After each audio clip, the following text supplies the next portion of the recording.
నమస్కారం, నా పేరు శ్రీలేఖ. వెల్కమ్ టు సిజార్ టీవీ.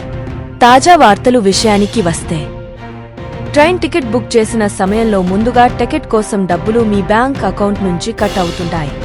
అయితే టికెట్ మాత్రం బుకింగ్ కాదు. అప్పుడే ప్రయాణికులు తీవ్ర అసహనానికి గురవుతుంటారు. టికెట్ డబ్బుల కోసం ఆందోళన చెందుతారు.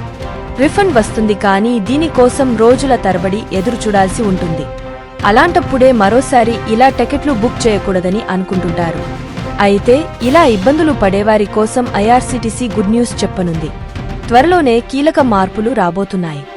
భవిష్యత్తులో మీ టికెట్ బుక్ కాకపోయినా లేదా టికెట్ క్యాన్సిల్ చేసినా కూడా ఆ డబ్బుల్ని చాలా వేగంగా తిరిగి పొందొచ్చని తెలుస్తోంది. ప్రస్తుతం ఈ అప్డేట్ను పరీక్షిస్తున్నట్లు ఈ వ్యవహారం గురించి తెలిసిన వ్యక్తులు చెప్పారు. దానిని ఉటంకిస్తూ ప్రముఖ ఆంగ్ల మీడియాలో కథనాలు వస్తున్నాయి. ఏ పరిస్థితుల్లోనైనా కూడా రీఫండ్ సమయం అనేది ఒకేలా ఉండే విధంగా ఐఆర్సీటీసీ చూస్తున్నట్లు తెలిసింది. టికెట్ బుక్ కాకపోయినా క్యాన్సిల్ చేసిన ప్రాసెస్ గంటలోనే పూర్తయి ఆ సమయంలోగానే మీ బ్యాంక్ అకౌంట్లోకి రిఫండ్ చేరనున్నట్లు తెలుస్తోంది.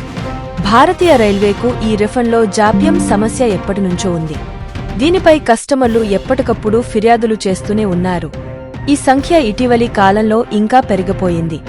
ఈ క్రమంలోనే రిఫండ్ వేగంగా చేసే దిశగా ఐఆర్సీటీసీ తీవ్రంగా కృషి చేస్తున్నట్లు సమాచారం.